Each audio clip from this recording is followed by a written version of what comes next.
আসসালামু আলাইকুম ফ্রেন্ডস, আমি এখন বানাবো রসুনের ভর্তা।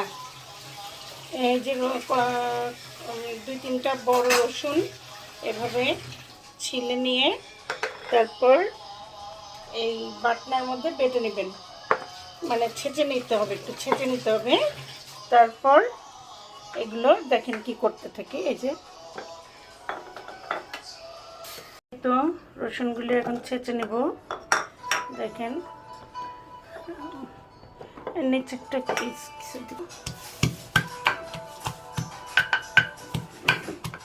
দেখতে থাকেন।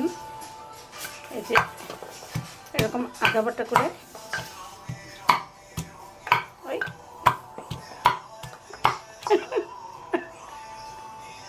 রসুনগুলি চিটকে মিটকে পড়তেছে।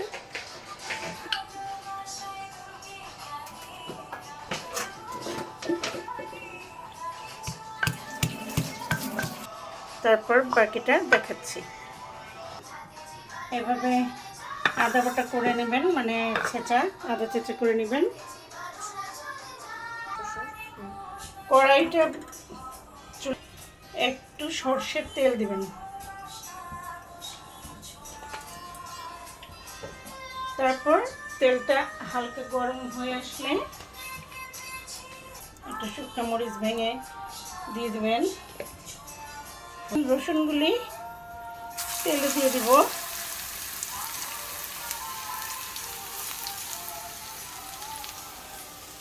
রসুন খুব দামি জিনিস, ওয়েস্ট করা যাবে না।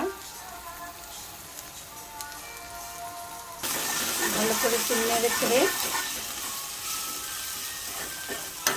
এটাকে হালকা ভেজে নেব। যে যতটুকু খান পরিমাণ মতো একটু লবণ দিয়ে নেব। শুকনো মরিচ বেশি করে দিব, যেহেতু ভর্তা, রসুনের ভর্তা। শুকনো মরিচ ঝালটা যত বেশি দেওয়া যায় ততই টেস্ট। এখন আমার ছেলের বউ খাবে, ও বুঝবে কেমন ঝাল দিব না দিব।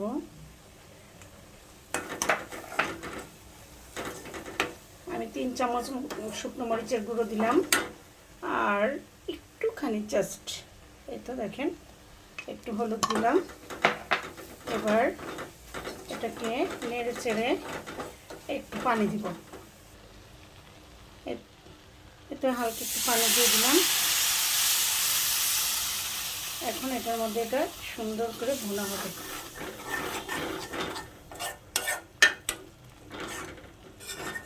হালকা একটু চিনি দিব, এটা আপনারা স্কিপ করতে পারেন। আমি আসলে ঝালের সাথে একটু চিনি টিনি হলে ভালোই লাগে, টেস্টটা অন্যরকম আসে। দিতাম তার বদলে একটু ভিনেগার দিয়ে দিলাম, একটু টক, একটু মিষ্টি, একটু ঝাল ভর্তাটা।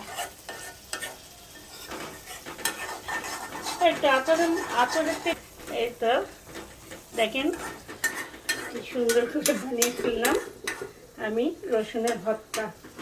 চট করে বানিয়ে ফেললাম, চট করে আমিও চট করে ভর্তাটা তৈরি করে ফেললাম। চট করে প্রধানমন্ত্রী এই তো দেখেন বানিয়ে ফেললাম রসুন আর মরিচের গুঁড়োর ভর্তা। আপনারাও এভাবে বানিয়ে খাবেন, ওকে? আর জানাবেন কেমন হলো।